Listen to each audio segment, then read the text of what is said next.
Computer programming in Telugu ఛానల్‌కి స్వాగతం. ఈ వీడియోలో మనం పైథాన్ గురించి తెలుసుకుందాం. నాకైతే ఈ 3 బుక్స్ నచ్చినాయి. నేను ఈ 3 బుక్స్‌ని ఫాలో అవుతున్నాను. మీకు ఏదైనా రిఫరెన్స్ మెటీరియల్ కావాలి చదవటానికి అంటే ఈ మూడిట్లో ఏదో ఒక బుక్ సెలెక్ట్ చేసుకోండి. ముందుగా ప్రోగ్రామ్ అంటే ఏంటో చూద్దాం. ప్రోగ్రామ్ అనే దాన్ని మనం ఒక డెఫినిషన్ లాగా చెప్పాలంటే సూచనల సమూహం అనుకోవచ్చు. సో, ఏదైనా ఒక పని చేయాలంటే, మనం స్టెప్ బై స్టెప్ ఇన్‌స్ట్రక్షన్స్ రాస్తాం కదా! దాన్నే మనం ప్రోగ్రామ్ అంటాం. మన కంప్యూటర్‌కి స్టెప్ బై స్టెప్ ఇన్‌స్ట్రక్షన్స్ చెప్పటాన్నే ప్రోగ్రామ్ అంటామనమాట. సో, మన ఉదాహరణకు తీసుకుంటే, వంట చేసే విధానం. ఏదైనా ఒక రెసిపీ మీరు వేరే వాళ్ళకి చెప్పాలంటే ఏం చేస్తారు? స్టెప్ బై స్టెప్ చెప్తాం కదా! ఫస్ట్ మీరు ఈ కూరగాయలన్నీ తీసుకోండి. తర్వాత వీటిని కడగండి. తర్వాత కట్ చేయండి. తర్వాత ఇది యాడ్ చేయండి ఒక్కొక్కటి. అలా వరుసనే చెప్పుకుంటూ ఎళ్తాం గదా! సో, ఎవరైనా ఆ విధానం ప్రో పద్ధతిని ఎవరికైనా చెప్పామనుకోండి, వాళ్ళకది ఇని దాన్ని అలాగే చేసి ఆ రెసిపీని తయారు చేయగలరు. అలాగే మనం కంప్యూటర్‌తో ఏమన్నా పని చేపించుకోవాలంటే దానికి ఇన్‌స్ట్రక్షన్స్ ఇవ్వాలనమాట. ఆ ఇన్‌స్ట్రక్షన్స్ ఎంత క్లారిటీగా ఇస్తే కంప్యూటర్ గూడా అంత క్లారిటీగా మనం ఇచ్చిన ఆ పని చేయగలదు. సో, ఒక్క స్టెప్ బై స్టెప్ ఇన్‌స్ట్రక్షన్స్‌ని మనం ఏదైనా ఒక పని కంప్లీట్ చేయాలంటే ఆ పనిని ఏ విధంగా చేస్తామో ఒక్కొక్క ఇన్‌స్ట్రక్షన్ తర్వాత ఇన్‌స్ట్రక్షన్‌లా స్టెప్ బై స్టెప్ ఇన్‌స్ట్రక్షన్స్ రాస్తే అదే ప్రోగ్రామ్. సో, ఇది కంప్యూటర్‌కి అర్థమయ్యే భాషలో రాస్తున్నాం గాబట్టి దాన్ని కంప్యూటర్ ప్రోగ్రామింగ్ అంటాం. సో, ఇందులో 3 రకాల ఇన్‌స్ట్రక్షన్స్ ఉన్నాయి. కంప్యూటర్‌కి చెప్పే ఇన్‌స్ట్రక్షన్స్ 3 రకాలున్నాయన్నమాట. అందులో కొన్ని ఇన్‌పుట్ రిలేటెడ్ ఇన్‌స్ట్రక్షన్స్. అంటే మనం కంప్యూటర్‌కి ఏదైనా డేటా ఇవ్వాలి అంటే దాన్ని ఇన్‌పుట్ ఇన్‌స్ట్రక్షన్స్ అంటాం. ఆ డేటా ఏ విధంగా ఇస్తాము? ఇన్‌పుట్ డివైసెస్ కంప్యూటర్‌కి input devices, output devices, processing devices 3 రకాల డివైస్ ఉన్నాయి కదా!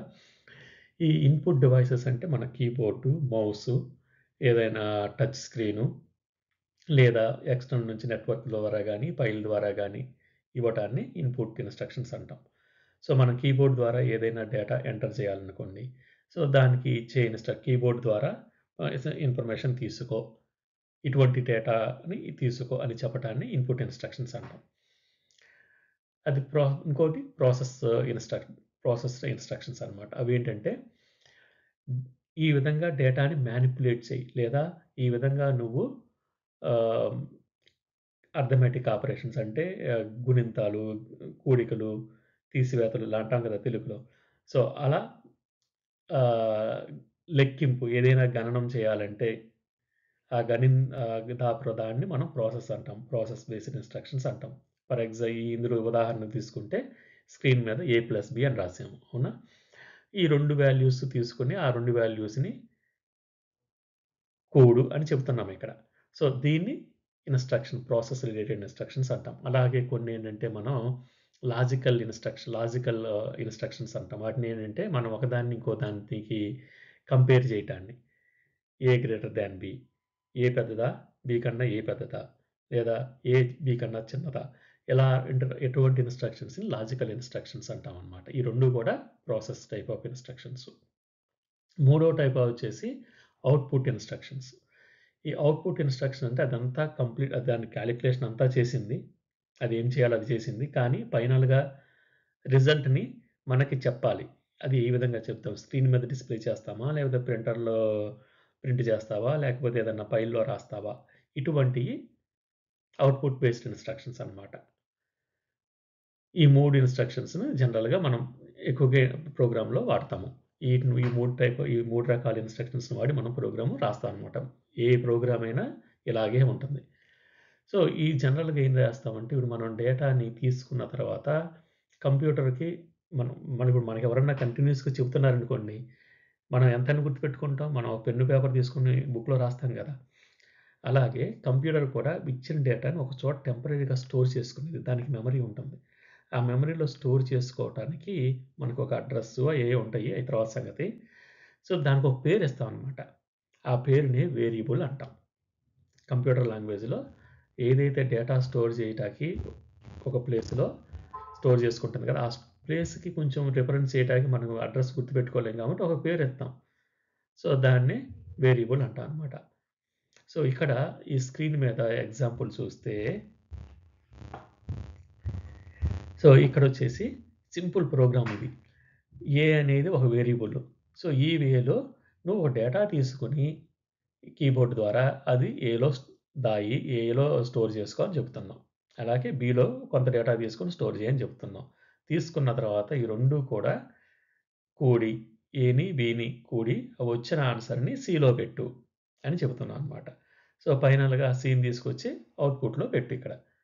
సో, ఫస్ట్ మనం ఏదైతే ఇన్‌పుట్‌లు తీసుకున్నామో ఇక్కడ ఇన్‌పుట్‌లో ఎంటర్ చేస్తున్నాడు. ఎంటర్ చేసిన దాన్ని తీసుకొచ్చి ఇక్కడ కాలిక్యులేట్ చేస్తుంది. కాలిక్యులేట్ చేసి ఫైనల్‌గా తీసుకొచ్చి అవుట్‌పుట్ స్క్రీన్‌లో పెట్టిందనమాట. ఇది సింపుల్ ప్రోగ్రామ్. ఓకే. అసలు ఈ పైథాన్ లాంగ్వేజ్ ఎప్పుడు రిలీజ్ చేశారు అని చూస్తే, ఇది పైథాన్ లాంగ్వేజ్ వచ్చేసి 1991లో రిలీజ్ చేశారనమాట. సో, మనం ఇప్పుడు చూస్తే 1945 నుంచి 2014 వరకు లాంగ్వేజెస్ చూస్తే ఈ లాంగ్వేజెస్ ఇన్ని లాంగ్వేజెస్ ఉన్నాయి. ఇది కంప్లీట్ లిస్ట్ అయ్యి ఉండకపోవచ్చు. నేను చాలా వెబ్‌సైట్‌లో ఇన్ఫర్మేషన్ గ్యాదర్ చేసి నేను రాసాను. ఇది టేబుల్ కంపైల్ చేశాను. కొంత వికీపీడియా నుంచి తీసుకున్నాను. ఇక్కడ 3 సైట్‌లు ఇచ్చాను. ఈ 3 సైట్‌లు నేను ఎక్కువగా రిఫరెన్స్ చేసినయన్నమాట. ఈ డయాగ్రామ్‌లు ఈ 3 సైట్‌లో నుంచి కూడా రావడానికి ఛాన్స్ ఉంది. సో, ఇప్పుడొచ్చేసి ఇది 1991లో రిలీజ్ చేసిన ఈ పైథాన్ లాంగ్వేజ్‌ని. దాని తర్వాత కూడా చాలా లాంగ్వేజెస్ వచ్చినియి. కానీ తర్వాతొచ్చిన లాంగ్వేజెస్ పైథాన్ అంత పాపులర్ కాలేకపోయినాయి. ఎందుకనేది తర్వాత చూద్దాం. కొన్ని నిమిషాల్లో చూద్దాము. సో, ఇక్కడ మీరు టేబుల్ చూస్తే ఇందులో ఏ లాంగ్వేజ్, ఏ జనరేషను, దాని పర్పస్ ఏంటి, టార్గెట్ పర్పస్ ఏంటి క్లియర్‌గా ఎక్స్‌ప్లెయిన్ చేశారనమాట. మనం పైథాన్ తీసుకున్నామనుకోండి, ఇది జనరల్ పర్పస్ అంటే రెగ్యులర్‌గా ఏదన్నా పనిని ఆటోమేట్ చేయటానికి వాడొచ్చు. లేదా ఆర్టిఫిషియల్ ఇంటెలిజెన్స్‌కి ah, internet or web related automation యాక్టివిటీస్‌కి, అలా డేటా సైన్స్ రిలేటెడ్ యాక్టివిటీస్‌కి దీన్ని ఎక్కువగా వాడుతున్నాం ప్రస్తుతం. సో, మిగతాయి చూస్తే ఏది గూడా అంత డేటా సైన్స్‌కి పైథాన్ వాడినంతగా వాడినట్టు నాకు కనిపించలేదనమాట ఎక్కడ కూడా. సో, డేటా సైన్స్ అంటే ఎక్కువ పైథాను. తర్వాత ఆర్ లాంగ్వేజ్ గూడా మనం చూడొచ్చు. ఇక్కడ ఆర్ లాంగ్వేజ్ ఇందులో లేదు గానీ ఆర్ లాంగ్వేజ్ ఇక్కడ షీట్‌లో ఉంది. ఇక్కడ పెడతాం మర్చిపోయినట్టున్నా. సో, ఆర్ లాంగ్వేజ్‌ని కూడా మనం డేటా సైన్స్‌కి వాడుతున్నారు ఎక్కువగా. సో, కానీ పైథాన్ బాగా పాపులర్ అనమాట. ఓకే. సో, మనకి ఈజీగా ఉండటం కోసం ఒక లాంగ్వేజ్‌ని పెట్టుకున్నాం. సో, మనుషులు ఎలా కమ్యూనికేట్ చేస్తాం? కొంతమంది తెలుగులో మాట్లాడతారు, కొంతమంది ఇంగ్లీష్‌లో మాట్లాడతారు, కొంతమంది ఇంకో లాంగ్వేజ్‌లో మాట్లాడతారు. అవునా? అలాగే కానీ కంప్యూటర్ మాత్రం దానికి తెలిసింది ఒకటే లాంగ్వేజ్ 0, 1. అది తప్పితే దానికేం అర్థం కాదు. ఇది 0నా, 1 ఆ 2 ఇన్‌స్ట్రక్షన్స్ మాత్రమే దానికి తెలుసు. కానీ మనకి ఈజీగా ఉండటం కోసం ఈ హై లెవెల్ ప్రోగ్రామింగ్ లాంగ్వేజెస్‌ని రాసుకున్నాం. అంటే ఇంగ్లీష్‌లో మనం రాస్తే ఇంగ్లీష్‌లో మనం రాసుకున్నాం. అది మనకు ఈజీగా ఉండటం కోసం. మనం జీరోస్, వన్స్ గుర్తుపెట్టుకోలేము కాబట్టి. సో, ఈ మనం ఇంగ్లీష్‌లో రాసిన దాన్ని కంప్యూటర్‌కి అర్థమయ్యేలా ట్రాన్స్‌లేట్ చేయటానికి ఇక్కడ 3 రకాల టూల్స్ ఉన్నాయన్నమాట. ఒకటి కంపైలర్ అంటాం, ఇంటర్ప్రిటర్ అని కొన్నున్నాయి, కొన్ని ట్రాన్స్‌పైలర్ అని ఉన్నాయి. ఈ మూడిటికి డిఫరెన్స్ ఏంటంటే, సో, కంపైలర్ వచ్చేసి మనం ప్రోగ్రామ్ రాత్తే కంప్లీట్‌గా ప్రోగ్రామ్ మొత్తాన్ని గూడా ఒకేసారి కంప్యూటర్‌కి అర్థమయ్యే లాంగ్వేజ్‌లోకి మార్చేసి ఇచ్చిద్దనమాట. సో, ఇక్కడ మనం రాసిన ప్రోగ్రామ్ ఇది. ఇది కంపైలర్ తీసుకుంటుంది. ఫైనల్‌గా మిషన్ కోడ్ అదే కంప్యూటర్‌కి అర్థమయ్యే లాంగ్వేజ్‌ని మిషన్ కోడ్‌లో రాస్తది. రాసి అది ఇస్తుంది. ఇది ఫైనల్‌గా కంప్యూటర్ ఎగ్జిక్యూట్ చేసి మనం ఇచ్చిన పని చేస్తుందనమాట. ఇది కంపైలర్. అదే ఇంటర్ప్రిటర్‌కొచ్చేసి ఇది ఒకేసారి ప్రోగ్రామ్ అంతా ట్రాన్స్‌లేట్ చేయదు. సో, 100 లైన్‌లు ప్రోగ్రామ్ రాసామనుకోండి. ఈ 100 లైన్‌లో ఫస్ట్ లైన్‌కి ఫస్ట్ కన్వర్ట్ చేస్తుందనమాట. అది ఎగ్జిక్యూట్ చేస్తది. తర్వాత సెకండ్ లైన్ తీసుకునిద్ది. ఎగ్జిక్యూ కన్వర్ట్ చేసిద్ది. ఎగ్జిక్యూట్ చేస్తది. తర్వాత థర్డ్ లైన్, తర్వాత ఫోర్త్ లైన్ అలా ఎళ్తది. అంటే ముందు ఫస్ట్ లైను ఎగ్జిక్యూట్ చే ట్రా ట్రాన్స్‌లేట్ చేసి ఇంగ్లీష్‌లో నుంచి జీరోస్‌కి, వన్స్‌కి ట్రాన్స్‌లేట్ చేసి అది మెషిన్ ఎగ్జిక్యూట్ చేసిన తర్వాత అప్పుడు మళ్ళీ సెకండ్ లైన్ తీసుకొని దాన్ని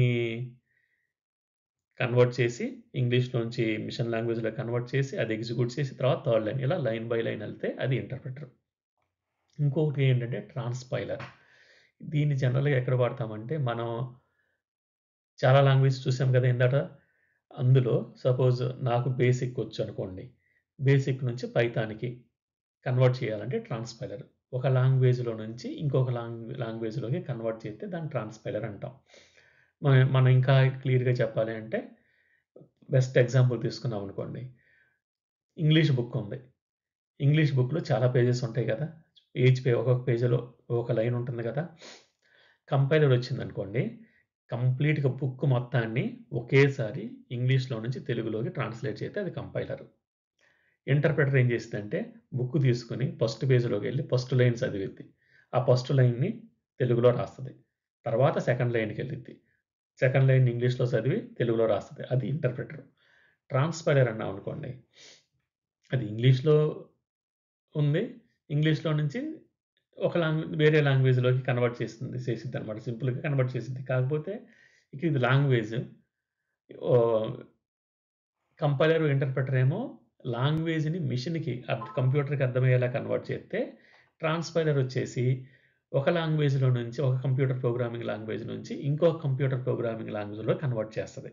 సో, పైథాన్ నుంచి సి ప్లస్ ప్లస్‌కి గాని, సి ప్లస్ ప్లస్ నుంచి డాట్ నెట్‌కి గాని అలా కన్వర్ట్ చేస్తదనమాట. అది ట్రాన్స్‌పైలర్. ఇంతకీ పైథాన్ ఏంటి? పైథాన్ కంపైలరా? ట్రాన్స్‌పైలరా? అంటే అది ఇంటర్ప్రిటర్ అనమాట. ఇది ఒక్కొక్క లైన్‌ని ఎగ్జిక్యూట్ చేస్తా ఉంటది. ఇది హై లెవెల్ ప్రోగ్రామింగ్ లాంగ్వేజ్. అంటే మనం మనకర్థమయ్యే లాంగ్వేజ్‌లో ఇంగ్లీష్‌లో రాస్తాము. ఇంగ్లీష్‌లో రాసిన దాన్ని అదేం చేస్తుందంటే కంప్యూటర్‌కి అర్థమయ్యే భాషల్లో 0, 1లో కన్వర్ట్ చేస్తదనమాట. ఇది డైనమికల్లీ టైపింగ్ ప్రోగ్రాము. నేను క్లియర్‌గా నెక్స్ట్ ఎక్స్‌ప్లెయిన్ చేస్తాను డైనమికల్లీ టైపింగ్ అంటే ఏంటనేది. ఇందుకసలు పైథాన్ ఎందుకు పాపులరు? ఇది ఎప్పుడో 1995, 96 ఆ టైంలో రాసింది. ఇంకా పాపులర్ ఉంది. దాని తర్వాత రాసినయి కూడా దానికన్నా ఇంకా పాపులారిటీలో ఉంది. ఎందుకు? చూస్తే ఫస్ట్ ఏంటంటే, ఇది చాలా ఈజీ నేర్చుకోవటం. ఇది ఆల్మోస్ట్ మనం రోజు వాడుక భాషలో రాసినట్టుగానే ఈజీగా ఉంటది. చదవడానికి ఈజీగా ఉంటది. అర్థం చేసుకోవటానికి ఈజీ. ప్రోగ్రామింగ్ రాయటం ఈజీ అనమాట. రాసిన ప్రోగ్రామ్ చదవటం కూడా చాలా ఈజీగా చదవచ్చు మనం. ఈజీగా అర్థం చేసుకోవచ్చు. కొన్ని లాంగ్వేజ్‌లేండి మనకు కర్లీ బ్రాకెట్లుంటాయి. బ్రాకెట్లు, కామాలు, సెమీకోలన్‌లు ఇలా ఉంటాయి. ఇందులో ఆ చెత్తంతా ఉండదు. చాలా ఈజీగా టైప్స్ ఒకళ్ళు రాసిన ప్రోగ్రామ్‌ని ఇంకొకళ్ళు చదవటం చాలా ఈజీ అనమాట. అసలు కంప్యూటర్ ప్రోగ్రామింగ్ ఎప్పుడూ చేయనోడికి కూడా నేర్చుకోవటం చాలా ఈజీ పైథాన్. అందుకు ఇది బాగా పాపులర్. ఇంకోటేంటంటే చాలామంది ఆహ్, ఈ ప్రొఫెసర్స్ గానీ, లేకపోతే రీసెర్చ్ చేసేవాళ్ళు గానీ, చాలా పైథాన్ ప్యాకేజెస్ రాసి ఓపెన్ సోర్స్‌లో ఇచ్చారనమాట. సో, వాటిని మనం వాడుకోవచ్చు. మళ్ళీ మనం కొత్తగా వాళ్ళు రాసిందంతా మనం రాయాల్సిన అవసరం లేకుండా, వాళ్ళు రాసిన దాన్ని వాడుకొని, దాని పైన మనం ఇంకా దాన్ని మోడిఫై చేసి, ఎన్హాన్స్ చేసుకొని, ఇంకా దానికి ఎన్ పెంచాలి అంటే, దాని యొక్క ఫంక్షనాలిటీని పెంచుకోవాలి అంటే, అది ఈజీ అనమాట పైథాన్‌లో. అటువంటి చాలా ప్యాకేజెస్ కమ్యూనిటీ వాళ్ళు కమ్యూనిటీకి చాలామంది రాసి కమ్యూనిటీకి డొనేట్ చేసేసారు. సో, అటువంటి ప్యాకేజెస్ పైథాన్‌లో చాలా ఎక్కువున్నాయి. మళ్ళీ ఇది ఏంటంటే ఇంటిగ్రేషన్‌కి చాలా ఈజీ. అంత ప్లాట్‌ఫార్మ్ డిపెండెంట్ కాదిది. సో, మనం ఒకసారి పైథాన్‌లో మనం కొంతమంది విండోస్ ఆపరేటింగ్ సిస్టమ్ వాడతారు. కొంతమంది లినక్స్ వాడుకునేవాళ్ళుంటారు. మ్యాక్ వాడుకునేవాళ్ళుంటారు కదా! మీరు ఒక చోట ప్రోగ్రామ్ రాస్తే అది వేరే ప్లాట్‌ఫార్మ్స్ కూడా చాలా ఈజీగా ఎగ్జిక్యూట్ చేసుకోవచ్చు. ఇంకా కొన్ని కారణాలు చూసామనుకోండి. ఇందులో ఏంటంటే చాలా ప్రోగ్రామింగ్ లాంగ్వేజెస్‌లో ఏదైనా చిన్న ఎర్రర్ ఉందంటే అది ఆగిపోద్ది ఎర్రర్ ఇచ్చేసి. సో, ఇక్కడేంటంటే కొన్ని మిస్టేక్స్‌ని అది అర్థం చేసుకునిద్ది. ఇగ్నోర్ చేసేస్తదనమాట. దానంతటికి అదే అర్థం చేసుకునిద్ది. సో, ఫర్ ఎగ్జాంపుల్ డేటా టైప్స్‌ని మనం ఇంటిజర్ నంబర్స్ అంటాం గదా! డెసిమల్స్ అంటేనేమో 2.3 అటువంటి డెసిమల్స్ అంటాం. కొన్నేమో జస్ట్ నంబర్స్ ఉంటాయి గదా!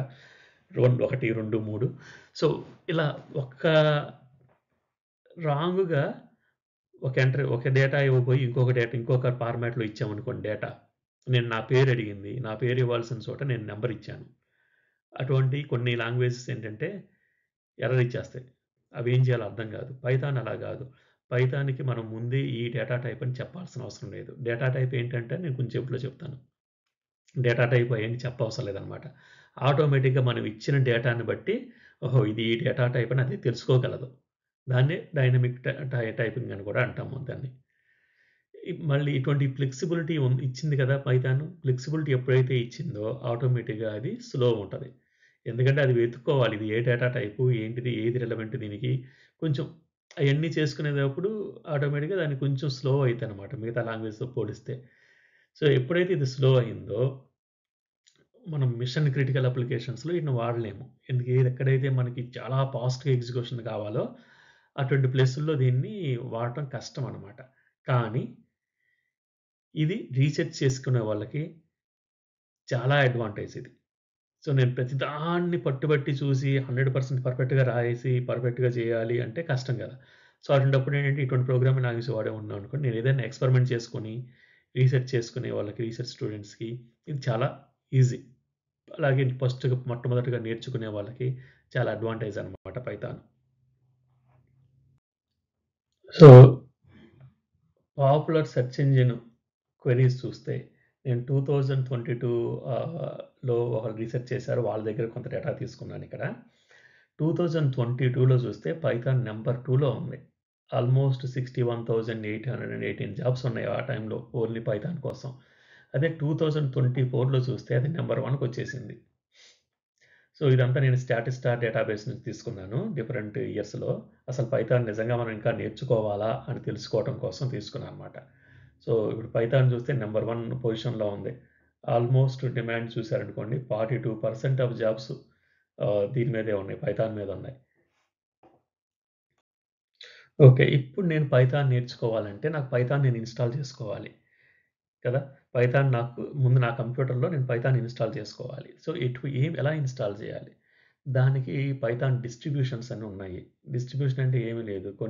ఇప్పుడు మనం ఏదన్నా ఒక ప్రొడక్ట్ కొంటాకెళ్ళామనుకోండి. ఫోన్ కొంటాకెళ్ళాం ఫర్ ఎగ్జాంపుల్. ఫోనోడు ఏం చేస్తాడు? ఫోన్‌తో పాటు చార్జర్ ఇస్తాడు. దానికి సిమ్ కార్డ్ ఏది కావాలి? అయి కావాలి, ఇయి కావాలని అడుగుతారు కదా! అలా కొన్ని ఫీచర్స్. మీకు మళ్ళీ హెడ్‌సెట్ కావాలా? ఈళ్ళు అడుగుతారు కదా! ఇలా కొన్ని టూల్స్ అన్నిటిని బండిల్ చేస్తే దాన్ని డిస్ట్రిబ్యూషన్ అంటాము. ఇక్కడ పైథాన్‌లో ఇలా పైథాన్ బండిల్స్, డిస్ట్రిబ్యూషన్స్ చాలా ఉన్నాయి. మన అన్ని అవసరాల్లో ఏదైనా ఒకటి సెలెక్ట్ చేసుకుంటే చాలు మనకి. సో, అసలు డిస్ట్రిబ్యూషన్‌లు ఏముంటాయంటే బేసిక్‌గా పైథాన్ ఇంటర్ప్రిటర్ ఉంటుంది. మనం పైథాన్ ప్రోగ్రామ్ రాస్తే దాన్ని మెషిన్ లాంగ్వేజ్‌లో కన్వర్ట్ చేసే ఇంటర్ప్రిటర్ ఉంటుంది. ఇంకోటి స్టాండర్డ్ లైబ్రరీస్. పైథాన్ ప్రోగ్రామింగ్ రాసేటానికి ఆల్రెడీ కొంతమంది రాసిన స్టాండర్డ్ లైబ్రరీస్ ఉన్నాయి. ఆ స్టాండర్డ్ లైబ్రరీస్ కొన్ని. ఒక్కొక్క డిస్ట్రిబ్యూషను కొన్ని లైబ్రరీస్‌ని యాడ్ చేస్తా ఉంటాయి. ఒకటేమో అసలు పైథాను మినిమమ్ రన్ చేయటానికి కావాల్సిన లైబ్రరీస్ స్టాండర్డ్ లైబ్రరీస్ అన్నిట్లోనూ ఉంటాయన్నమాట. కొన్ని డిస్ట్రిబ్యూషన్స్ ఏమో ఎక్స్‌ట్రా లైబ్రరీస్‌ని వాళ్ళ దేనికైతే సపోర్ట్ చేస్తున్నారో దాని లైబ్రరీస్ అన్నీ యాడ్ చేస్తారు. ఇది కాకుండా అడిషనల్‌గా కొన్ని ప్యాకేజెస్ ఏంటంటే డీబగ్గర్స్. మనం రాసిన ప్రోగ్రామ్ ఏమైనా ఎర్రర్ వచ్చిందనుకోండి, దాన్ని డీబగ్ చేయటానికి కావాల్సిన టూల్సు. మళ్ళీ మనం రాసిన ప్రోగ్రామ్స్‌ని మనం ఒక ప్యాకేజ్‌గా క్రియేట్ చేయాలనుకోండి. ఆ ప్యాకేజ్ ఎలా క్రియేట్ చేయాలి? దానికి సంబంధించిన టూల్స్‌ని, ఇంకొక ప్యాకేజ్ ఇన్‌స్టాల్ చేసుకోవాలి. బయటోళ్ళు ఎవరో రాసారు. ఆ ప్యాకేజ్ నీకు వాడుకొని, నీ అప్లికేషన్‌లో వాడుకుందాం అనుకుంటున్నావు. అలా ప్యాకేజ్ ఇన్‌స్టాల్ చేయడానికి కావాల్సిన ప్యాకేజ్ మేనేజర్సు, ఇటువంటి రకరకాల టూల్స్ ఉంటాయన్నమాట. ఇప్పుడు అసలు మార్కెట్‌లో ఉన్న డిస్ట్రిబ్యూషన్స్ చూస్తే, ఇగో ఇన్ని డిస్ట్రిబ్యూషన్స్ ఉన్నాయి.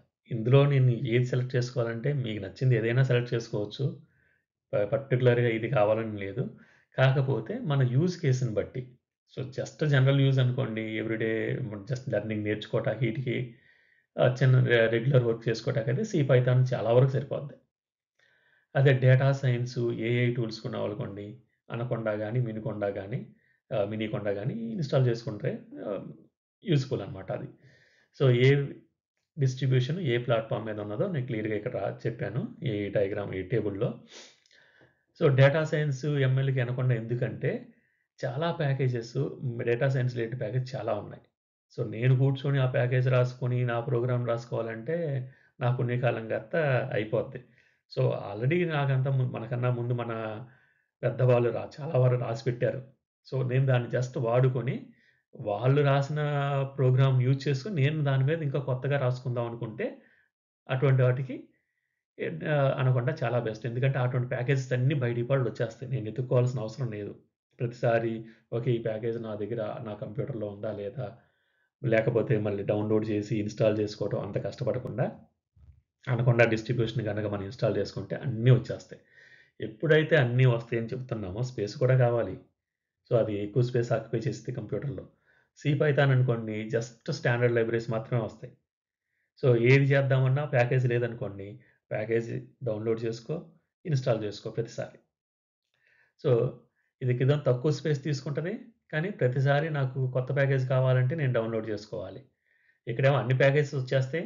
సో, స్పేస్ ఎక్కువ తీసుకునిద్ది. సో, మీరు బ్యాలెన్స్ చేసుకోండి ఎక్కడో మీకు ఏది కావాలనేదనమాట. సో, మీ రిక్వైర్మెంట్‌ని బట్టి మీకు ఏది కావాలంటే అది ఇన్‌స్టాల్ చేసుకోండి.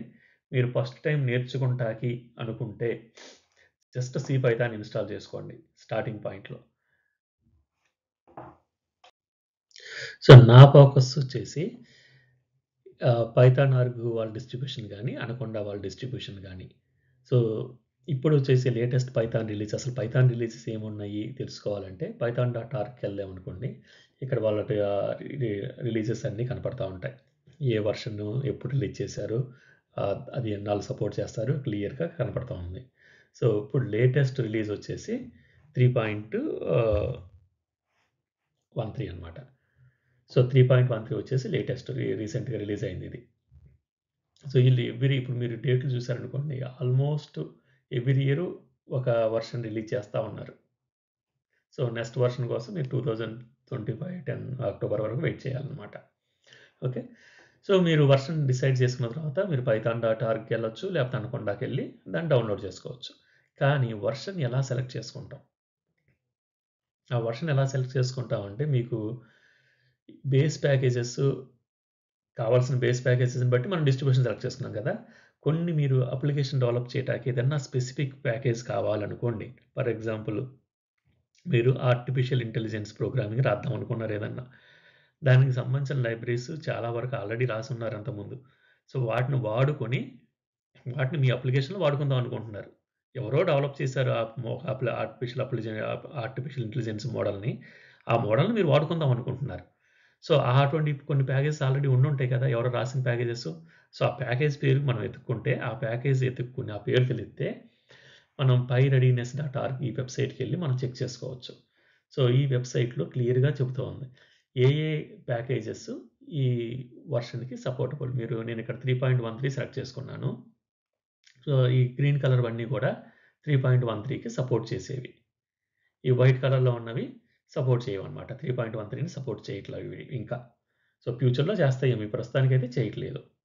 సో, ఎప్పుడు కూడా ఈ లిస్ట్ ఎప్పుడు ప్రతిరోజు మారుతా ఉంటదండి. ఇది ఎప్పుడు అప్ టు డేట్ అట్టు పెడతారు వీళ్ళు.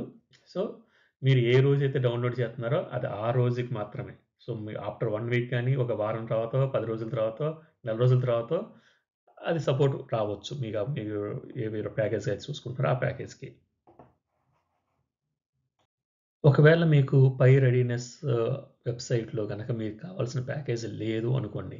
మాక్సిమం ఉంటది. ఒకవేళ లేకపోతే ఆ ప్యాకేజ్ హోమ్ పేజ్‌కెళ్ళిపోండి డైరెక్ట్‌గా. సో, నేను pytorch.org'కెళ్ళాను. ఇదొక ప్యాకేజ్ అనమాట. డేటా సైన్స్ స్టూడెంట్స్ వాడేది. ఇక్కడికెళ్తే మీకు క్లియర్‌గా చెప్తుంది. ఈ లేటెస్ట్ వెర్షన్ పైటార్చ్ 2.6 ఇది ప్యాకేజ్ వెర్షన్ అండి. పైథాన్ వెర్షన్ కాదు. ఇది 3.13కి సపోర్ట్ చేస్తుందని క్లియర్‌గా చెప్తున్నారు. సో, మీకు ప్రాబ్లమ్ లేదు. సో, అలాగే హగ్గింగ్ ఫేస్‌కెళ్తే హగ్గింగ్ ఫేస్‌లో కూడా మీకు 3.13 వరకు సపోర్ట్ ఉంది. సో, అది ప్రాబ్లమ్ లేదు. కానీ టెన్సర్‌ఫ్లో వచ్చారనుకోండి, ఇది క్లియర్‌గా చెప్తుంది. 3.9 నుంచి 3.12 వరకు మాత్రమే సపోర్ట్ చేస్తున్నామని చెప్తున్నారు. అదే మీకు ఈ ప్యాకేజ్ గనక మీరు వాడుకోవాలనుకుంటే, ఇప్పుడు నేను 3.13 అంటే 3.13 డౌన్‌లోడ్ చేసుకుంటే, మీకు సపోర్ట్ ఉండదు. అది పని చేయకపోవచ్చనమాట. సో, 100% పని చేసిద్దని ఆళ్ళు టెస్ట్ చేయలేదు. అందుకని ఆళ్ళు సపోర్ట్ లేదు అంటున్నారు. అంతేగాని అది పని చేయదని అర్థం కాదండి. అది 100% కరెక్ట్‌గా పనిచేస్తే లేదో వాళ్ళు చెప్పలేరు. ఎందుకంటే వాళ్ళు టెస్ట్ చేయలేదు. అలా అని పని చేయదా అంటే పని చేయదు అని మనం చెప్పలేము. కొన్ని ఫీచర్స్ పని చేయొచ్చు. సో, అది రిస్క్ అనమాట. అదే 3.12 వరకే ఆ వెర్షన్ తీసుకున్నారనుకోండి, వాళ్ళు 100% టెస్ట్ చేశారు. అది పనిచేస్తుందని ఆళ్ళు కన్ఫర్మ్ చేశారు. ఏమన్నా మీకు ప్రాబ్లమ్ వస్తే వాళ్ళని కాంటాక్ట్ చేస్తే వాళ్ళు హెల్ప్ చేస్తారనమాట. సో, ఇక్కడ పాండాస్ ఉంది. అది కూడా 3.12 వరకనే చెబుతుంది. అలాగే ఇంకోటి ఎజ్యూర్ మీరు క్లౌడ్ ఎజ్యూర్ రిలేటెడ్ ప్రోగ్రామింగ్ చేస్తుంటే వాళ్ళు కూడా 3.12 వరకే సపోర్ట్ చేస్తున్నారు.